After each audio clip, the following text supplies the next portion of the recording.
After World War II, from 1941 to 1948, in a span of 8 years, 259 terrorist attacks were conducted by Jewish terrorists. By many organizations, Ignun, Stern Gang, Haganah, and we know of the famous bombing of King David Hotel, which took place on the 22nd of July 1946. They were conducted by Ignun under the leadership of Naik, in which 91 innocent people were killed, out of which 28 were British, 41 were Arabs, 17 Jews and 5 others. The Ignun group, they dressed up as Arabs to show as though Muslims did the bombing.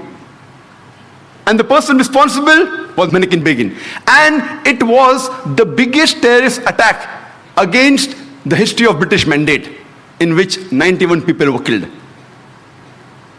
And at that time, Naik, he was called as terrorist number 1 by the British government. Later on, after a few years, he becomes the Prime Minister of Israel. And later on, after a few years, he gets the Nobel Prize for Peace. Imagine, a person who has killed hundreds and thousands of innocent human beings becomes the Prime Minister of Israel and later on gets the Nobel Prize for Peace.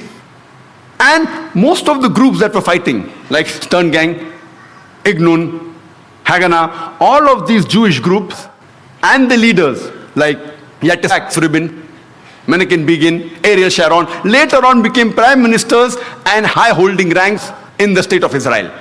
And all of them, they were fighting for a Jewish state.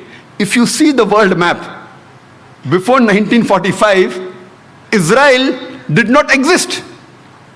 Israel didn't exist. These Jewish groups, they were called as terrorists by the Britishers. They fought for a Jewish state.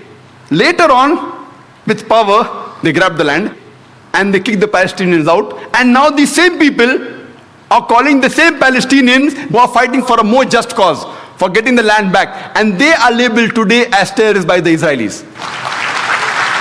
Imagine, Hitler incinerated 6 million Jews. He kicks the Jewish community out. Why should they come to Palestine? The Palestinians, they welcome the cousins with open hands. If they should take a land, they should go back to Germany. They should go back to Europe. Imagine the Palestinians, they welcome the cousins. Imagine, suppose a visitor comes to your house. Being a stranger, you welcome him in your house. After a few days, he kicks you out of the house. And when you cry at the doorstep, I want my house back, people call you a terrorist. This is exactly what has happened today. The Palestinians, they are called as terrorists for what? They only want their land back. And so-called people, most of these powerful first world countries, they are agreeing with this unjust cause.